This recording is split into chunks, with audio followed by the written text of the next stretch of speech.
Hello friends, आज आपण करणार आहोत मस्त गावरान टाईप मेथीची भाजी। तर इथे मेथी मी स्वच्छ धुवून कापून घेतलेली आहे आणि त्यानंतर इथे 2 कांदे चिरून घेतलेले आहेत आणि थोडे शेंगदाणे भाजून घेतलेले आहेत, जिरे घेतलेले आहेत, 8 ते 10 हिरव्या मिरच्या आणि लसूण।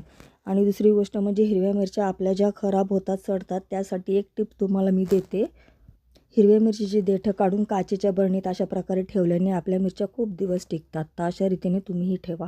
आता काय करायचं आहे, मिक्सरच्या जारमध्ये आपल्याला शेंगदाणे टाकून घ्यायचे।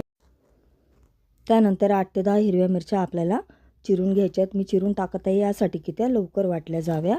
त्याच्यानंतर हिरव्या मिरच्या टाकून घेतल्यानंतर आपल्याला त्याच्यामध्ये टाकायचे आहे जिरे।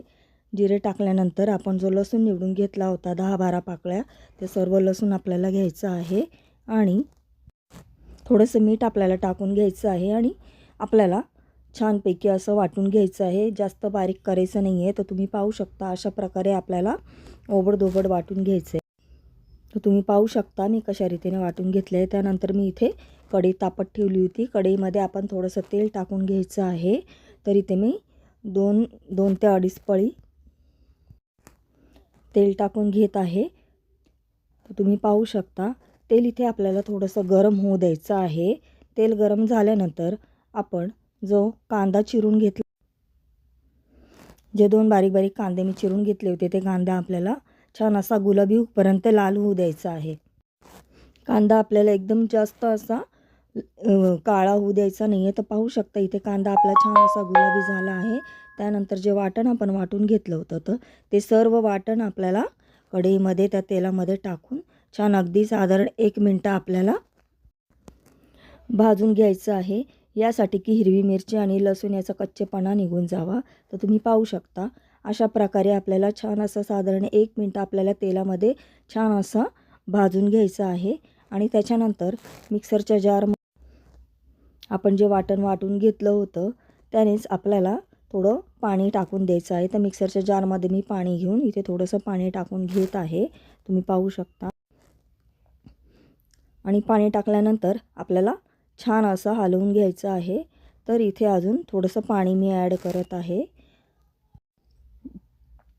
आणि छान आपल्याला व्यवस्थित असं हलवून घ्यायचं आहे आणि त्याला एक उकळी येऊ द्यायची आहे। आणि थोडीशी हळद देखील आपल्याला त्याच्यामध्ये टाकायची आहे। हळद ही अगदी ऑप्शनल आहे। कोणी कोणी मेथीच्या भाजीत हळद टाकतात, कोणी टाकत नाही, पण मी थोडीशी हळद टाकली आहे। त्यानंतर उकळी जेव्हा येते त्यानंतर आपल्याला चवीनुसार मीठ टाकून घ्यायचं आहे आणि व्यवस्थित असं चमच्यानी हलवून घ्यायचं आहे। आणि हलवून झाल्यानंतर आपण जी मेथी धुवून आणि निवडून ठेवली होती, ती मेथी आपल्याला ह्याच्यात टाकून घ्यायची आहे। तर इथे मी काय करणार आहे, अर्धी मेथी मी आधी टाकून घेणार आहे, यासाठी की मेथी खाली हलवताना सांडू नये। तर इथे मी अर्धी मेथी टाकून घेतलेली आहे। त्याच्यानंतर मी व्यवस्थित चमच्याच्या झाऱ्याच्या साहाय्याने व्यवस्थित अशी ती हलवून घेत आहे आणि त्याच्यानंतर राहिलेली जी मेथी होती अर्धी, ती संपूर्ण मेथी आपल्याला ह्याच्यामध्ये टाकून घ्यायची आहे। तर अशा प्रकारे फ्रेंड्स तुम्ही अशी गावरान टाईप मेथीची भाजी नक्की करून पहा। ज्वारीच्या आणि बाजरीच्या भाकरीबरोबर अतिशय उत्कृष्ट आणि अगदी चविष्ट अशी ही भाजी लागते। तर तुम्ही देखील नक्की अशी भाजी ट्राय करून बघा, तुम्हाला नक्की आवडेल। आमच्या घरात ही सगळ्यांची फेवरेट अशी भाजी आहे।